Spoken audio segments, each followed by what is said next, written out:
മയിൽപ്പീലി കണ്ടോ? ഇത് യാദൃശ്യമായിട്ട്, സത്യം പറഞ്ഞ് യാദൃശ്യമായിട്ട് ഞാനിവിടെ ഇരിക്കുമ്പോൾ ഇവിടെ ഞങ്ങളുടെ ഏരിയയിൽ ഒരുപാട് മയിലുകളുണ്ട്, ഒരുപാട് പക്ഷിമൃഗാദികൾ യാദൃശ്യമായിട്ട് കിട്ടും. അപ്പോൾ ഇതിൻ്റെ ഭംഗി കണ്ടപ്പോൾ എടുത്ത് കയ്യിൽ വെച്ചതാണ്. അപ്പോൾ എന്താണ്, ഈ വീഡിയോ കാണുന്ന എല്ലാ പ്രിയപ്പെട്ട കൂട്ടുകാർക്കും നമസ്കാരം. നീലഗിരി ടോപ്പിക് എന്ന ഈ ഒരു ചാനൽ എല്ലാവിധ ആശംസകളും നേരുകയാണ് ചാനലിന് വേണ്ടിയിട്ട്. ചാനലിൻ്റെ പ്രിയപ്പെട്ട കൂട്ടുകാരൻ ജാബിർ, അറിയില്ല, എനിക്ക് ഒട്ടും പ്രതീക്ഷിക്കാതെ തന്നെ എന്നെ ഒരു ദിവസം ഒരു കോൾ വരുന്നത്, ഇങ്ങനെ ഏട്ടനെ കാണണം, ഏട്ടനോട് സംസാരിക്കണം എന്നൊക്കെ പറഞ്ഞിട്ട്. അപ്പോൾ ഞാൻ പറഞ്ഞു, എന്നെ കാണാനും സംസാരിക്കാനും മാത്രം അത്ര വലിയ ആളൊന്നല്ല ഞാൻ. അപ്പോൾ അവൻ എന്നിൽ എന്തോ ഒരു പ്രത്യേകത ഉണ്ടെന്ന് കണ്ടുപിടിച്ച്. ഞാൻ ഒരുപാട് മിണ്ടാപ്രാണികളെ രക്ഷിക്കാനും സംരക്ഷിക്കാനും സഹായിക്കാനും, മിണ്ടാപ്രാണികളിൽ നിന്നല്ല മനുഷ്യരും എല്ലാവരും നമുക്ക് മുന്നിൽ ഒരുപോലെയാണ്. കാരണം അതിൽ പ്രത്യേകിച്ച് എന്ന് പറയുന്നത്, മനുഷ്യരെ സഹായിക്കാൻ 1000 കൈകളുണ്ടാവും, മിണ്ടാപ്രാണികളെ സഹായിക്കാൻ നമ്മൾ ചില കൈകളെ ഉണ്ടാവുള്ളൂ.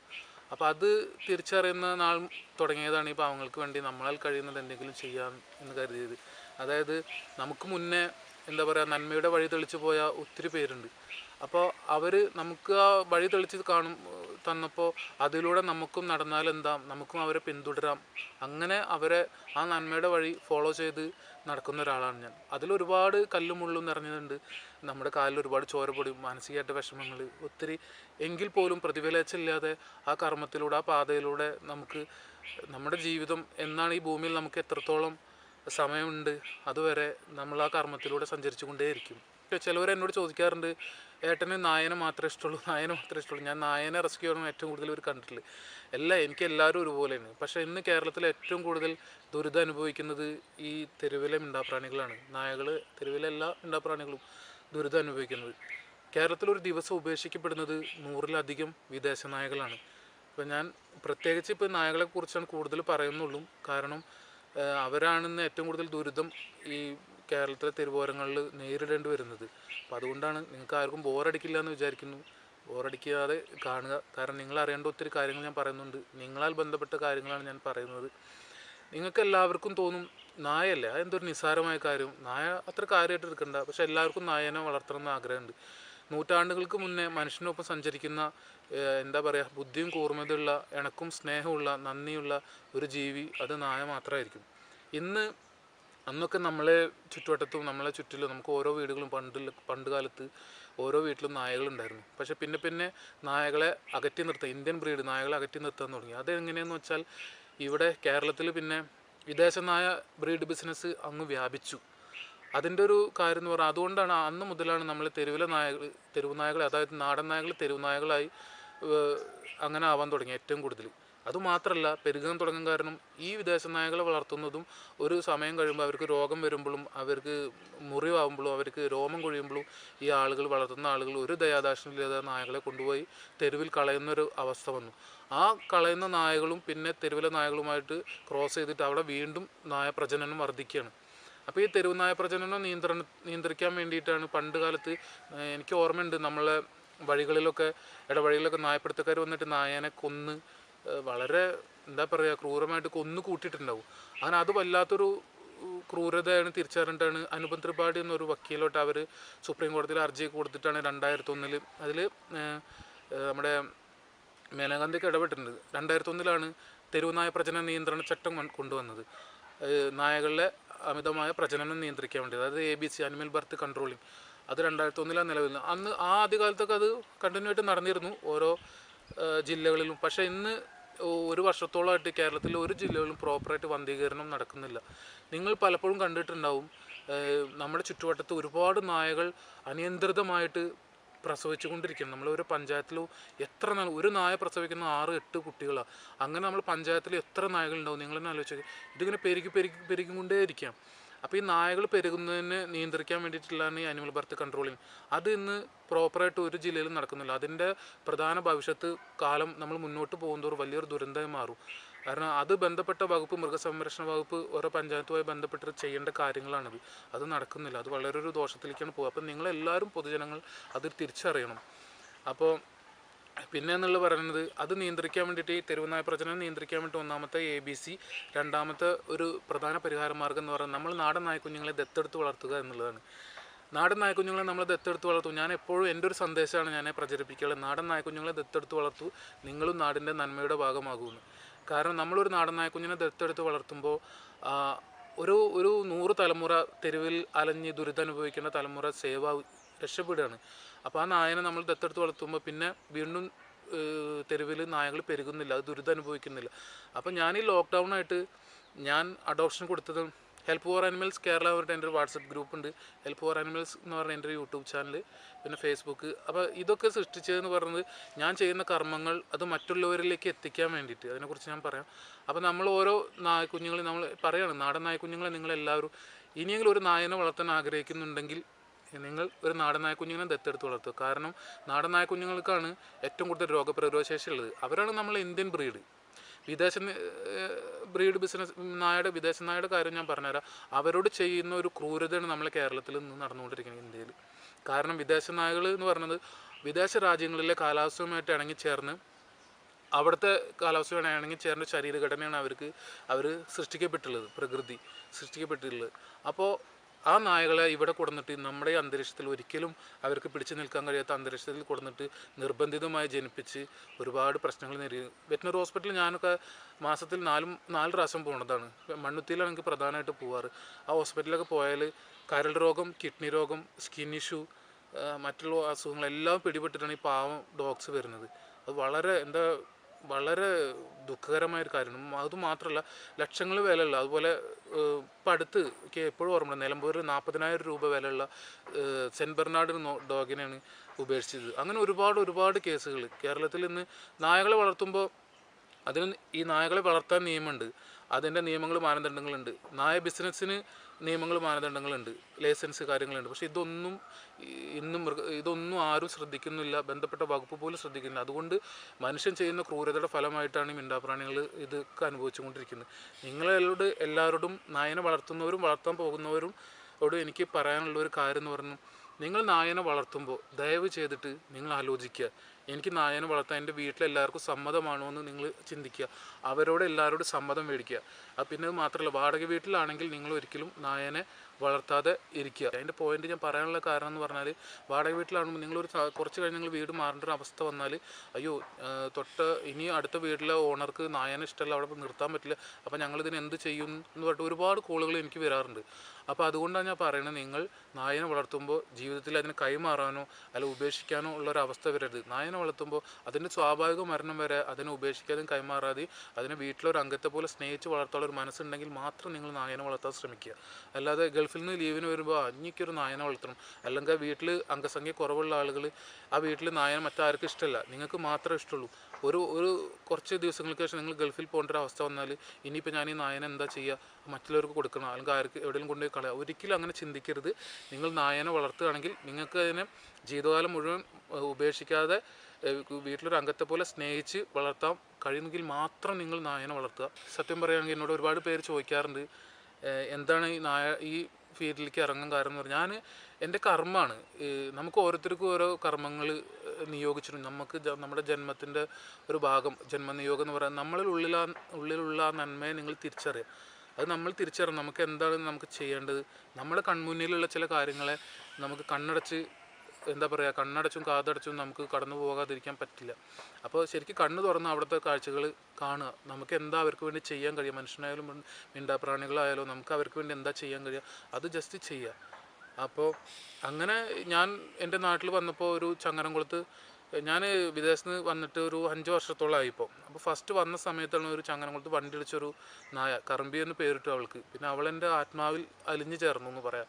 അവളിപ്പോൾ അടുത്ത കാലത്താണ് കറമ്പി മരണപ്പെട്ടത്. അവളുടെ 2 കാലും, ഒരു കാലം അറ്റുപോയി, തണ്ടൽ പൊട്ടി, ഒരു കാലം ഒടിഞ്ഞു, എല്ലൊടിഞ്ഞു, അങ്ങനെ റോട്ടിലൂടെ ഇഴഞ്ഞു പോകുന്നൊരവസ്ഥയായിരുന്നു. എന്തോ ഒരു ദൈവനിയോഗം പോലെ ആ ഒരു ദൗത്യം എന്നെ ഏൽപ്പിച്ചു, അവളെ രക്ഷപ്പെടുത്തുക എന്നുള്ളത്. പിന്നെ അവിടെ നിന്ന് അങ്ങോട്ട് ഒരു ഒഴുക്കായിരുന്നു, അവളെ രക്ഷപ്പെടുത്താൻ വേണ്ടി ഓട്ടമായിരുന്നു. ഓരോ ഓട്ടത്തിൽ പിന്നെ ഓരോ വാതിലുകൾ എനിക്ക് തുറന്നു തരുമായിരുന്നു വിധി. കാരണം അവളെ രക്ഷപ്പെടുത്താൻ വേണ്ടിയിട്ടായിരിക്കും. അവളുമായിട്ട് കറുമ്പേനെ എടുത്തിട്ട് റോഡിൽ ഞാൻ എന്ത് ചെയ്യുമെന്ന് അറിയാണ്ട് ഓരോ സാഹചര്യത്തിൽ ഒറ്റപ്പെട്ട് വിഷമിച്ച് നിന്നിട്ടുണ്ടായിരുന്നു. ഒരിക്കലും എൻ്റെ വീട്ടിൽ പോലും അറിയില്ല ഞാനിങ്ങനെ നായനെ രക്ഷിക്കാൻ നടക്കുന്നത്. അവരറിയാതെ അങ്ങനെ ഞാൻ വിഷമിച്ച് നിൽക്കുമ്പോഴാണ് ഫേസ്ബുക്കിൽ ഒരു പോസ്റ്റ് ഇട്ടപ്പോൾ എന്നെ സഹായിക്കാൻ, എൻ്റെ പോസ്റ്റ് കണ്ടിട്ട് എന്നെ സഹായിക്കാൻ സമാന ഒരു മനസ്സുള്ള എൻ്റെ ചേച്ചി, ഞാൻ നിഷ ടീച്ചർ എന്ന് വിളിക്കും, കൂടെ പിറന്നില്ലെങ്കിലും എൻ്റെ കൂടപ്പിറപ്പ് പോലെ തന്നെ മൂക്കോല നിഷ ടീച്ചറാണ് ശേഷം ഇങ്ങോട്ട് കൊണ്ടുപോരാം, നമുക്ക് അവളെ ഇവിടെ നിർത്തിയിട്ട് ട്രീറ്റ്മെൻറ്റ് ചെയ്യാം. അങ്ങനെ 3-4 മാസം അവളെ ഞാൻ രാവിലെയും വൈകുന്നേരം പോയിട്ട് എൻ്റെ വീട്ടുകാർ പോലും അറിയാതെ പോയിട്ട് അവൾക്ക് ട്രീറ്റ്മെൻറ്റ്, മുറിവ്, അതിനിടയ്ക്ക് ഒരുപാട് ആശുപത്രിയിൽ കൊണ്ടുപോയി. പക്ഷേ പല ആശുപത്രികളിലും അവളെ ഒഴിവാക്കി. പക്ഷേ നമ്മളെ കഴിയുന്ന ട്രീറ്റ്മെൻറ്റ് ഞാൻ എക്സ്റേ ഒക്കെ എടുത്തു.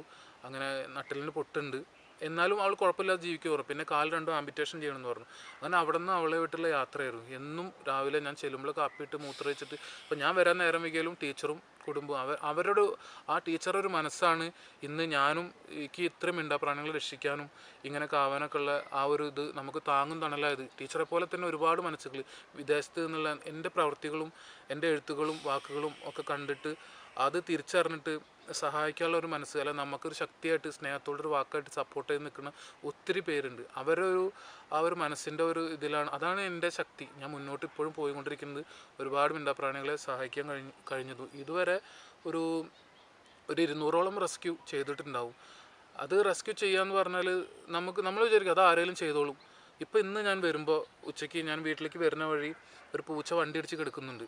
അതിന് ഞാൻ ഇന്നലെ രാത്രി ഞാൻ തിരക്കിൽ പോകുമ്പോൾ തന്നെ കണ്ടു. പക്ഷെ ഞാൻ കരുതി അത് ആരെങ്കിലും എടുക്കും, ആരെങ്കിലും മറവ് ചെയ്യും, അതിങ്ങനെ ചീഞ്ഞാൽ പോകേണ്ട റോട്ടിലല്ലേ, ആരെങ്കിലും മറവ് ചെയ്യും. പക്ഷേ ഇന്ന് വന്നപ്പോൾ അത് അങ്ങനെ കിടക്കുക. ഞാൻ വണ്ടി ഇച്ചിരി തിരക്കാണെങ്കിലും വണ്ടി മൂവ് ചെയ്ത് പോയപ്പോൾ കുറച്ച് നേരം നിർത്തി.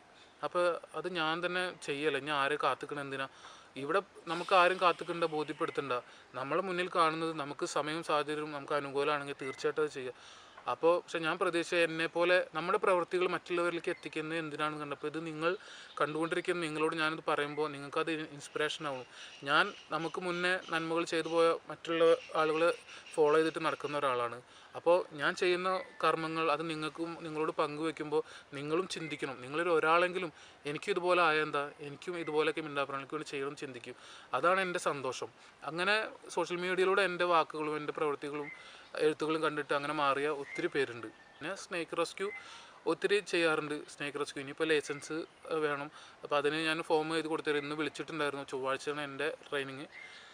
സ്നേക്ക് റെസ്ക്യൂ എന്ന് പറയുന്നത് ഇതേപോലെ തന്നെ വാസുരേഷനെ കണ്ടിട്ട് തന്നെയായിരുന്നു ഈ ഒരു മിണ്ടാപ്രാണികൾ ഇഷ്ടം സ്നേഹമായിട്ട് വന്നത്. അദ്ദേഹത്തോട് ഇപ്പോഴും സ്നേഹമാണ്, ഇഷ്ടമാണ്. പക്ഷേ അദ്ദേഹത്തിൻ്റെ റെസ്ക്യൂ എന്ന രീതിയോട് നമുക്ക് യോജിക്കാൻ കഴിയില്ല. പക്ഷേ ആ ഒരു മേഖലയിലേക്ക് ഇറങ്ങി ചെന്നപ്പോഴാണ് സ്നേക്ക് റെസ്ക്യൂ എന്താണ്, യഥാർത്ഥ സ്നേക്ക് റെസ്ക്യൂ എങ്ങനെയാണെന്ന് തിരിച്ചറിഞ്ഞത്. സേഫായ റെസ്ക്യൂ, അതാണ് സ്നേക്ക് റെസ്ക്യൂ എന്നാണ് ഞാൻ പഠിച്ചത്. അതായത് പൈപ്പും ഹുക്കും വെച്ചിട്ട് ബാഗ് ഇതൊക്കെ വെച്ചിട്ടുള്ള റെസ്ക്യൂ അത് ഒരുപാട് ഇൻട്രസ്റ്റഡ് ആണ്. ഇപ്പോൾ നമ്മൾ ആദ്യത്തെ ഒരു റെസ്ക്യൂ ചെയ്യുമ്പോഴും നമ്മൾ ഒന്നാമത്തെ റെസ്ക്യൂ ചെയ്യുമ്പോഴും നമ്മൾ 100ാമത്തെ റെസ്ക്യൂ ചെയ്യുമ്പോഴും ആ ഒരു അന്ന് ഉണ്ടായിരുന്ന ആ ഒരു ഭയം, ആ ഒരു പരിഭ്രമല്ല, ആ ഒരു ഭയം ശ്രദ്ധയും നമുക്ക് അപ്പോഴും ഉണ്ടാവും. കാരണം എന്തിനാന്ന് വെച്ചാൽ എനിക്കെന്താണ്, ഞാൻ അത്ര റെസ്ക്യൂ ചെയ്ത ആളല്ല, ഞാൻ 100 റെസ്ക്യൂ ചെയ്ത ആളാണ്, എനിക്ക് അതിൻ്റെ ആവശ്യമൊന്നുമില്ല. നമ്മളാ ഭയം നമ്മളെ ശ്രദ്ധയും ഏകാഗ്രതയും കൂട്ടും. അതാണ് അതിൻ്റെ പ്രത്യേകത. ഇന്ന് വരെ ഞാനൊരു പാമ്പിന് തല പിടിച്ചിട്ട് റെസ്ക്യൂ ചെയ്യേണ്ടി വന്നിട്ടില്ല. ഒരുപാട് പെരുമ്പാമ്പിനെ, ഒരുപാട് മൂർഖൻ, ചേര വലയിൽ നിന്ന് രക്ഷപ്പെടുത്തിയത്, അങ്ങനെ ഒത്തിരി റെസ്ക്യൂ ചെയ്തിട്ടുണ്ട്. അപ്പോൾ ഞാൻ സേഫായ റെസ്ക്യൂ ആണ്, നല്ല രീതിയിൽ റെസ്ക്യൂ ചെയ്യാനാണ് ഞാൻ പഠിച്ചത്. എനിക്ക് അതിൻ്റെ ഗുരുതുല്യരായ ഒത്തിരി പേരുണ്ട്, പേര് പറഞ്ഞാൽ തീരില്ല, ഒരുപാട് പേരുണ്ട്. അപ്പോൾ അവരിൽ നിന്നാണ് നല്ല കാര്യങ്ങൾ ഒരുപാട് പഠിച്ചത്. പിന്നെ എനിക്ക് പറയാനുള്ളത് വേറൊരു കാര്യം കൂടി നിങ്ങളോടൊക്കെ പറയാനുണ്ട്. നിങ്ങൾ വീട്ടിലെ കിണറിലൊക്കെ പറമ്പിലെ കിണറിലൊക്കെ വല വിരിക്കും. ആ വല നിങ്ങൾ ദയവ് ചെയ്തിട്ട് ചെറിയ കൊതുകുവല പോലത്തുള്ള വല ഇടാൻ ശ്രമിക്കുക. ചെറിയ കണ്ണികളുള്ള വല, വലിയ കണ്ണികളുള്ള വല ഏറ്റവും കൂടുതൽ നമ്മളെ വീടുകളിലൊക്കെ നിങ്ങൾ കാണുന്നതാണ്. സാധാരണ രീതിയിൽ ഏറ്റവും കൂടുതൽ വലയിൽ കൂടുന്ന ഒരു പാമ്പാണ് ചേര മൂർഖൻ എന്ന് പറഞ്ഞൊക്കെ. പലരും അത് ഒഴിവാക്കാൻ കഴിയാതെ അത് അങ്ങനെ ഇട്ടിട്ട് ആ പാവം ജീവി അവിടെ കിടന്ന് നരകിച്ച് മരിക്കുകയാണ് ചെയ്യുക. അപ്പോൾ ഒരിക്കലും വലിയ കണ്ണിലുള്ള വല നിങ്ങൾ യൂസ് ചെയ്യാതിരിക്കുക. നമ്മുടെ ഈ ഭൂമിയിലെ പ്രത്യുൽപാദന ശേഷി മനുഷ്യനും മറ്റുള്ള ജീവികൾക്കും എല്ലാവർക്കും ഒരുപോലെയാണല്ലോ. ചില ആളുകൾ മനുഷ്യർ ക്രൂരത ചെയ്യുന്നത് എന്താ പറയുക, നായ പ്രസവിച്ച് കൊടുക്കുമ്പോൾ അതിൻ്റെ കുഞ്ഞുങ്ങളെ ചാക്കിലൊക്കെ കെട്ടിയിട്ട് തോട്ടിലും കാട്ടിലും ഒക്കെ കൊണ്ടുപോയി കളയുന്ന, പാടത്തൊക്കെ കൊണ്ടുപോയി കളയുന്ന ഒരു സിറ്റുവേഷനും കൂടി ഉണ്ട്. ഒരിക്കലും ചെയ്യരുത്, അത് വലിയൊരു ക്രൂരതയാണ്. ഈ നായ പ്രസവിച്ച് കഴിഞ്ഞാലും പൂച്ച പ്രസവിക്കുന്നതും ഇതൊക്കെ നമ്മളെ ചുറ്റുപാടിൽ നടക്കുന്ന സ്വാഭാവികമായിട്ടുള്ള സംഭവങ്ങളാണ്. ഒരിക്കലും അസ്വാഭാവികതയില്ല. അപ്പോൾ ഈ മനുഷ്യൻ ചില ആളുകൾ ഈ മിണ്ടാപ്രാണികളെ, ഈ അമ്മനായ അല്ല അമ്മപ്പൂച്ച അറിയേണ്ട കുട്ടികളെ കൊണ്ടുപോയിട്ട് ചാക്കിലെ കൊണ്ടുപോയി ഒത്തിരി റെസ്ക്യൂകൾ ഞാൻ പാടത്തുനിന്ന് 6 കുട്ടികളെ എടുത്തിട്ടുണ്ട്. അതുപോലെ പൂച്ചേനെ കടപ്പുറത്ത് പോയിട്ട് ചാക്കിൽ കെട്ടിയ പൂച്ചേനെ രക്ഷപ്പെടുത്തിയിട്ടുണ്ട്, പൂച്ച കുഞ്ഞുങ്ങളെ. അപ്പോൾ നിങ്ങൾ അറിയുന്ന ആളുകൾക്ക് നിങ്ങൾ പറഞ്ഞ് മനസ്സിലാക്കി ഒരിക്കലും ആ ഒരു ക്രൂരത ചെയ്യാതിരിക്കാൻ പറയുക. കാരണം പ്രസവിച്ച് കഴിഞ്ഞാൽ ഈ മക്കളെ സ്വന്തമായിട്ട് മക്കളെ ഇര തേടുന്ന സമയം വരെ അവരെങ്ങനെയാലും അവിടെ തട്ടിമുട്ടി നിന്നോട്ടെ. അപ്പം നമ്മളാണ് ശ്രദ്ധിക്കേണ്ടത്. നമ്മളൊരു കെയർ ചെയ്താൽ അവരവരുടെ വഴിക്ക് നടക്കും. ഒരിക്കലും അവരെ ഉപദ്രവിക്കാനോ കുഞ്ഞുങ്ങളെ പാല് കുടിക്കാതെ കുടിക്കുന്ന സമയത്ത് അവരെ പിരിക്കാനോ പാടില്ല. കുഞ്ഞുങ്ങളെ പിരിക്കുമ്പോൾ ആ പാല് ചുരത്താൻ കഴിയാത്ത അമ്മയുടെ അവസ്ഥ അതൊരു ഒരു മനുഷ്യ സ്ത്രീക്ക്, ഒരു അമ്മയ്ക്ക് ഉണ്ടാകുന്നൊരു ബുദ്ധിമുട്ട് ശരിക്കും ഒരു പ്രസവിച്ചൊരു സ്ത്രീക്ക്, ഒരു അമ്മയ്ക്ക് മനസ്സിലാവും. അപ്പോൾ അങ്ങനെ ഒരു അവസ്ഥയിൽ നിങ്ങൾ ആരും കൊണ്ടെത്തിക്കാതിരിക്കുക. അതിൻ്റെ ഒരു പരിണാമഫലം, ഒരു നെഗറ്റീവ് എനർജി തീർച്ചയായിട്ടും നിങ്ങളുടെ കുടുംബത്തെ, നിങ്ങളുടെ ഫാമിലിയെ എന്തായാലും ബാധിക്കും. ഈ ലോക്ക്ഡൗൺ സമയത്ത് ഇപ്പോൾ ടോട്ടൽ 75 കുട്ടികളോളം തെരുവിൽ പ്രസവിച്ച് കിടക്കുന്ന നായക്കുഞ്ഞുങ്ങളെ അഡോപ്ഷൻ കൊടുത്തു. അപ്പോൾ ഇങ്ങനെ അമ്മനായ മരിച്ചത് ഉപേക്ഷിക്കപ്പെട്ട കുഞ്ഞുങ്ങളെയൊക്കെ ഞാൻ എടുത്തു കൊണ്ടുവന്നിട്ട് താൽക്കാലികമായി ഷെൽട്ടർ കൊടുക്കുന്നത് മുജീബിക്ക, കോക്കൂരിൽ മുജീബിക്കയുടെ വീട്ടിലാണ് ഈ കുട്ടികളൊക്കെ നിർത്തുക. അതേപോലെ സ്മിത ടീച്ചർ മൂക്കോലുള്ള, അതുപോലെ നിഷ ടീച്ചർ ആരുടെ വീട്ടിൽ, അതുപോലെ അങ്ങനെ ബന്ധപ്പെട്ട സന്തോഷേട്ടൻ്റെ വീട്ടിലൊക്കെയാണ് കുഞ്ഞുങ്ങൾ നിർത്താറ്. എന്നിട്ട് കുഞ്ഞുങ്ങൾ അവിടെ ഭക്ഷണം പാലൊക്കെ കൊടുത്ത് വളർത്തും. എന്നിട്ട് 2-3 മാസം പ്രായമാകുമ്പോൾ നമ്മൾ അഡോപ്ഷന് പോസ്റ്റ് ഇടും ഫേസ്ബുക്കിലൊക്കെ. അങ്ങനെ ഒരുപാട് നല്ല മനസ്സുകൾ നാടൻ നായക്കുഞ്ഞുങ്ങൾ വളർത്താൻ ആഗ്രഹമുള്ളവർക്ക് കൊടുക്കും. അങ്ങനെ നമ്മൾ സേവ് ചെയ്തുകൊണ്ടിരിക്കുകയാണ് ഒത്തിരി കാര്യങ്ങൾ. അപ്പോൾ നിങ്ങളാൽ കഴിയുന്നത് നിങ്ങളും ചെയ്യുക. കുഞ്ഞുങ്ങളെ അവിടെ എവിടെയെങ്കിലും കാണുമ്പോൾ അവരെ താൽക്കാലികം മറ്റൊരു ഷെൽട്ടർ കൊടുക്കുക. തീർച്ചയായിട്ടും അതിന് ഫോട്ടോ എടുത്തിട്ട് നിങ്ങൾ വളർത്താൻ താല്പര്യം, അതായത് ഉപേക്ഷിക്കാതെ വളർത്താൻ താല്പര്യമുള്ള ആളുകൾക്ക് കൊടുക്കുക. എനിക്ക് സങ്കടകരമായ ഒരു അനുഭവം റെസ്ക്യൂവിൽ ഉണ്ടായതെന്ന് പറഞ്ഞാൽ, പ്രസവിക്കാൻ സങ്കടമുണ്ടെങ്കിലും എനിക്ക് ഒരുപാട് സന്തോഷമുണ്ട്. പ്രസവിക്കാൻ ഇടം തേടി നടക്കുന്ന ഒരു നായ, പാവം പറമ്പിലൂടെ പ്രസവിക്കാൻ, നായകളുടെ പ്രസവം എന്ന് പറഞ്ഞാൽ അവർ പ്രസവിക്കാൻ വേണ്ടിയിട്ട് അവർ കുഴി മാന്തി ഒരു ഗുഹ പോലെ ഉണ്ടാക്കും. അതേപോലെ ഒഴിഞ്ഞ ഏരിയകൾ, ഒഴിഞ്ഞ മുറികൾ, അടഞ്ഞു കിടക്കുന്ന വീടിൻ്റെ ഉള്ളിൽ അതൊക്കെ അങ്ങനെ നോക്കും ഇവർ. ഒരു ഗത്യന്തരമില്ലാത്ത സമയത്താണ് ഇവർ മണ്ണ് മാന്തിയിട്ട് പൊത്തുണ്ടാക്കിയിട്ട് പ്രസവിക്കുക. അങ്ങനെ ഒരു സ്ഥലം നോക്കി നടക്കുമ്പോൾ ഗർഭിണിയായ നായ ഒരു കിണറിനോട് തൊട്ട് ചേർന്നൊരു വലിയ മോട്ടർ കുഴിയിൽ വീണു. അങ്ങനെ പാവം അവിടെ കിടന്നിട്ട് വീണതിൻ്റെ ശേഷം പ്രസവിച്ചു. അത് എന്നെ വിളിച്ചു പറയുമ്പോൾ നായ കുഴിയിൽ വീണ് തൊട്ടാൽ ഞാൻ പോയി വയ്ക്കും. നോക്കുമ്പോൾ അത് കുഴിയിൽ വീണിട്ട് പ്രസവിച്ചിരുന്നു. അങ്ങനെ അവിടെ പെട്ടെന്ന് പ്രസവിച്ച നായനൊന്നും പെട്ടെന്ന് റെസ്ക്യൂ ചെയ്യാൻ പറ്റില്ല, കുഴിയിൽ ഇറങ്ങിയിട്ട്. അത് കുറച്ച് അപകടം പിടിച്ചതാണ്. അപ്പോൾ കുറച്ച് ദിവസം ആ കുഴിയിലേക്ക് ഭക്ഷണവും കാര്യങ്ങളൊക്കെ ഇറക്കി കൊടുത്തു. മഴയും വെയിലും കൊള്ളാതെ അവർക്ക് റൂം, കുഴി എന്ന് പറഞ്ഞാൽ അത്യാവശ്യം വലുപ്പമുള്ളൊരു 4 അടി വീതി 4 അടി നീളമൊക്കെയുള്ള കുഴിയാണ്. സേഫ് ആയിരുന്നു. പിന്നെ കുറച്ച് ദിവസം കഴിഞ്ഞപ്പോൾ ആ നായ രക്ഷപ്പെടാൻ ശ്രമിക്കുന്നതിലൂടെ തൊട്ടടുത്ത കിണറിൽ വീണു. അങ്ങനെ പിന്നെ വീണ്ടും ഞാൻ ചെന്നു. കിണറിൽ വീണ നായനെ കയറ്റി ഈ കുട്ടികളെ ഓരോന്നിനും രക്ഷപ്പെടുത്തി. 3 കുട്ടികളെ അവൾക്ക് തിരിച്ചു കൊടുത്തു അമ്മയ്ക്ക്. 3 കുട്ടികളെ നമ്മൾ തിരിച്ചു കൊണ്ടുപോയിട്ട് ഓരോ വീടുകളിൽ നല്ല ആളുകൾക്ക് ഏൽപ്പിച്ചു. അങ്ങനെ പിന്നൊരു വിഷമം എന്നുള്ളത്, വാഹനങ്ങൾ ഓടിക്കുമ്പോൾ ഈ നായകൾ അപകടത്തിൽപ്പെടുന്നത്. ഒരു പ്രസവിച്ച നായ പാവം, അത് എനിക്ക് അറിയണ്ടായിരുന്നില്ല. വണ്ടി ഇടിച്ച് റോഡ് സൈഡിൽ കിടക്കുമ്പോൾ അതിനെ കുഴിച്ചിടാൻ വേണ്ടിയിട്ട് പോയതാണ്. അങ്ങനെ കുഴിയൊക്കെ കുത്തിയിട്ട് നായനെ എടുക്കാൻ ചെന്നപ്പോഴാണ് അതിനെടുക്കണ വഴിക്കാൻ അതിന് മുലേന്ന് പാല് ചുരന്നിട്ടുണ്ടായിരുന്നു. നോക്കുമ്പോൾ അപ്പോഴാണ് മനസ്സിലായി അതൊരു അമ്മനായി ആയിരുന്നു. കുഞ്ഞുങ്ങൾക്ക് ഒരുപാട് സ്ഥലത്ത് തിരഞ്ഞു നോക്കി, കണ്ടില്ല. അങ്ങനെ കുറച്ച് സംഭവങ്ങളൊക്കെ ഉണ്ട്. അപ്പം നിങ്ങളാൽ കഴിയുന്നത് ഈ മിണ്ടാപ്രാണികൾക്ക് വേണ്ടിയിട്ട് ചെയ്യുക. ഇത്ര നേരം എൻ്റെ വാക്കുകൾ കേട്ടിരുന്ന നിങ്ങളോട് ഒരുപാട് നന്ദിയുണ്ട്, ഹൃദയത്തിൽ നിന്നുള്ള നന്ദി പറയാണ്. അപ്പോൾ നമ്മുടെ ചാനലിന് വേണ്ടിയിട്ടുള്ള എല്ലാ സപ്പോർട്ടും നിങ്ങളുടെ ഭാഗത്തു നിന്ന് ഉണ്ടാവണം. അപ്പോൾ നിങ്ങളാൽ കഴിയുന്നത് ഈ മിണ്ടാപ്രാണികൾക്ക് വേണ്ടിയിട്ട് നിങ്ങൾ ചെയ്യുക. അപ്പോൾ എല്ലാ പ്രിയപ്പെട്ട കൂട്ടർക്കും നന്ദി, നമസ്കാരം.